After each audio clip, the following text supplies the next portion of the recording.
Bienvenue sur ma chaîne Info Farah. Dans cette vidéo, on va parler de la carte de séjour vie privée et familiale d'un étranger en France. Plus particulièrement, je vais vous parler de l'époux de français, comment obtenir cette carte. Donc la carte de séjour vie privée et familiale vous autorise à séjourner en France et vous autorise à travailler. Votre employeur n'a pas à demander d'autorisation de travail. Donc toutes ces informations sont publiées par le site Service public français dans un article vérifié le 12 avril 2023 par la direction de l'information légale et administrative. Je vais mettre cet article, le lien de cet article dans la boîte à description pour plus d'informations. Donc, première étape, il faut vérifier si vous remplissez les conditions pour obtenir cette carte de séjour vie privée et familiale en tant qu'époux de français. Les conditions sont différentes en fonction du titre de séjour ou de visa que vous détenez. Soit vous êtes entré en France avec un visa de long séjour venant titre de séjour, ou bien vous êtes entré en France avec un visa de court séjour, ou bien si vous avez un autre titre de séjour. Premièrement, on va parler de si vous êtes entré avec un visa long séjour, donc vous pouvez demander la carte de séjour pluriannuelle, vie privée et familiale, la deuxième année de votre séjour en France, en renouvellement de votre visa long séjour venant titre de séjour valable une année. Donc vous devez remplir l'ensemble des conditions suivantes. La communauté de vie avec votre époux ne doit pas avoir cessé. Il peut avoir cessé en cas de décès ou de violence conjugale. Donc votre époux doit être français au jour du mariage. Il doit avoir conservé la nationalité française. Vous ne devez pas vivre en situation de polygamie. Si votre mariage a été célébré à l'étranger, il doit faire l'objet d'une transcription sur le registre de l'état civil du consulat de France pour être reconnu en France. Mais dans le cas où vous êtes entré par exemple par un visa court séjour, vous êtes entré en France avec un visa de court séjour, donc la carte de séjour vie privée familiale peut vous être délivrée si vous remplissez les conditions suivantes. Vous ne vivez pas en état de polygamie, vous êtes marié en France avec un ressortissant français avec lequel vous justifiez d'une vie commune et effective de 6 mois en France. La carte de séjour qui vous est délivrée est valide un an. Dans le troisième cas, si vous avez un autre titre de séjour, c'est-à-dire la carte de séjour temporaire vie privée familiale peut vous être accordée dans le cadre d'un changement de statut à la fin d'une autre carte comme étudiant, salarié, etc. Deuxième étape, c'est vérifier les démarches à effectuer. Donc, vous devez déposer votre demande sur Internet au plus tôt 4 mois et au plus tard 2 mois avant la fin de validité de votre document de séjour, soit le visa, soit le visa de court séjour, soit le visa long séjour, soit un autre titre de séjour. Donc, la demande se fait sur le site suivant. Faire une demande sur Internet pour un titre de séjour, un changement de situation, un titre de voyage, une demande de naturalisation.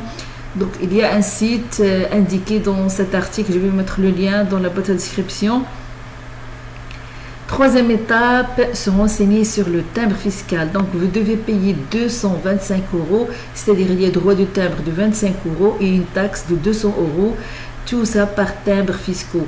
Alors, si vous êtes entré sans visa de long séjour, vous devez payer en plus 200 € de droit de visa de régularisation par timbre fiscaux, c'est-à-dire dans 50 € à régler lors du dépôt de la demande et non remboursable en cas de refus de délivrance du titre.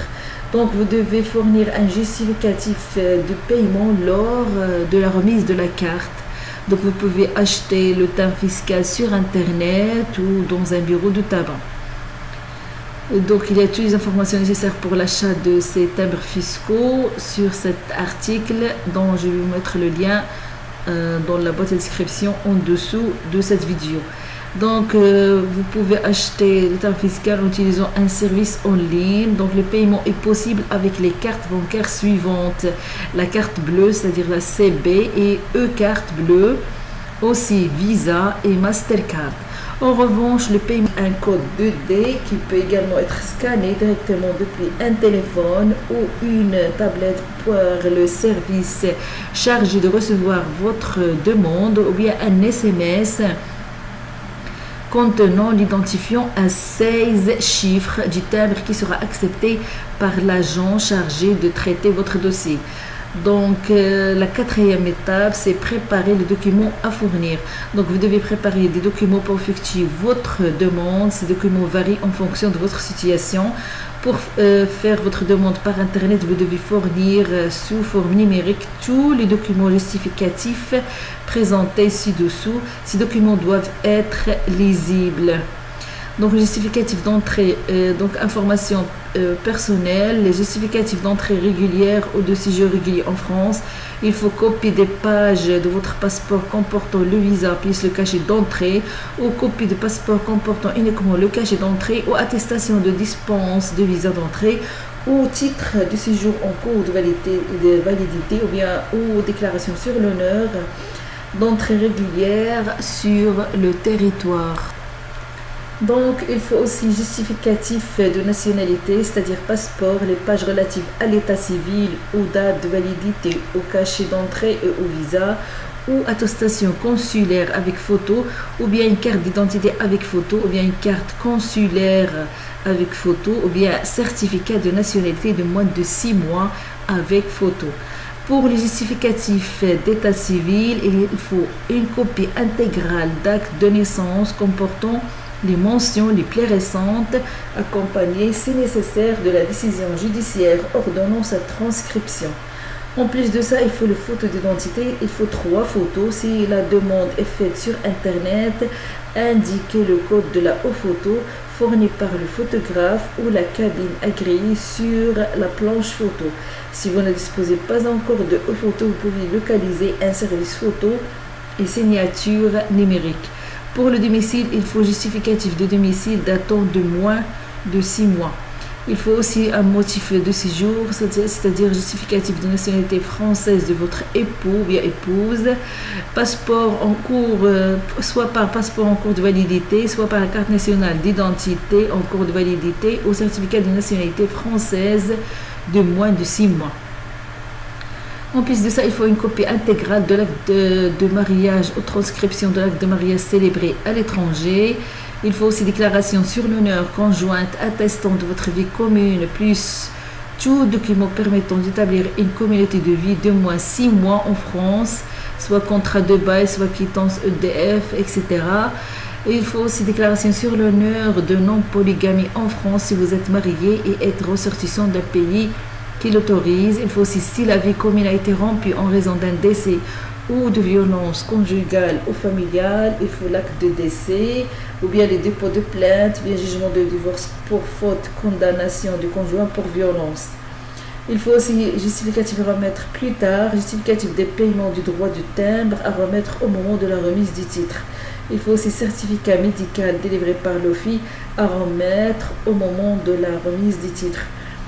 Il faut savoir que les actes d'état civil en langue étrangère doivent être obligatoirement accompagnés de leur traduction en français par un traducteur interprète agréé. Dans certains cas, ces actes doivent également être légalisés, c'est-à-dire soit apostillés selon le pays d'origine ou légalisation par le consulat de France à l'étranger. La 5e étape, c'est faire la démarche sur Internet. Donc, vous devez déposer votre demande sur Internet au plus tôt 4 mois et au plus tard 2 mois avant la fin de validité de votre document de séjour, soit le visa de court séjour, soit le visa de long séjour, soit un titre de séjour. La demande se fait sur le site suivant. Faire une demande sur Internet pour un titre de séjour, changement d'association. Donc, le site, je vais mettre le lien de cet article. Il y a toutes les informations nécessaires et les sites où vous pouvez faire les demandes. Donc, vous obtenez immédiatement lors du dépôt de votre demande de titre de séjour sur Internet une attestation dématérialisée de dépôt. La 16e étape, c'est la remise de la carte de séjour une fois qu'elle est disponible. Donc, si votre demande est acceptée, vous êtes informé par la préfecture que votre titre est disponible. La carte vous est remise par la préfecture ou la sous-préfecture de votre domicile. Donc, c'est le lieu où vous avez déposé votre demande. Donc, la plupart des préfectures Vous devez prendre rendez-vous donc renseignez-vous, il faut se renseigner sur le site de la préfecture pour voir si vous devez prendre rendez-vous. Donc la carte de séjour temporaire est valable 1 année et la carte de séjour pluriannuelle est valable 2 ans. La 7e étape, si demande est refusée, qu'est-ce que vous pouvez faire? Donc, si vous remplissez les conditions de délivrance de la carte de séjour, le préfet doit saisir la commission du titre de séjour pour avis. Dans le cas où il envisage de refuser de vous délivrer la carte, donc pour être entendu par la commission, vous recevez une convocation par courrier au moins 15 jours avant sa date de réunion. Vous êtes informé de votre droit, d'être assisté d'un avocat ou de toute personne de votre choix, d'être entendu avec l'assistance d'un interprète ou bien et de bénéficier éventuellement durant cette procédure de l'aide juridictionnelle. Donc vous pouvez expliquer les raisons et circonstances de votre demande de titre de séjour. Vous avez aussi le droit de demander que le maire de votre commune de résidence ou son représentant soit présent et entendu. Si vous ne possédez pas de carte de séjour et si votre carte est périmée, un document provisoire de séjour vous est remis. Vos explications sont transmises au préfet avec l'avis motivé de la commission du titre de séjour. L'avis de la commission vous est également communiqué. Il faut savoir que le préfet peut décider de vous refuser la délivrance de la carte, même en cas d'avis favorable de la commission. Les délais pour contester sont différents selon que vous ayez eu une réponse au nom de la préfecture, soit le préfet vous a notifié le refus, soit en absence de réponse du préfet sur votre demande, vous pouvez aussi contester, mais selon le cas. Donc toutes ces informations se trouvent sur cet article. Tout ça concerne l'obtention de la carte vie privée et familiale en tant qu'époux de Français. Donc tout ça de façon détaillée, la procédure à suivre pour obtenir cette carte de séjour, que vous soyez entré en France par un visa de long séjour ou bien par un visa de court séjour, ou bien avec un autre titre de séjour. Donc tout ça, mais en tant qu'époux ou bien épouse d'un Français ou bien des Françaises, ça c'est la démarche. Donc il faut... Donc, si vous voulez plus d'informations, il faut consulter cet article. Je vais vous mettre le lien dans la boîte de description en dessous de la vidéo. Et n'oubliez pas de liker la vidéo si le contenu vous intéresse. Et merci de votre partage et de vos likes. Et à bientôt pour une nouvelle vidéo.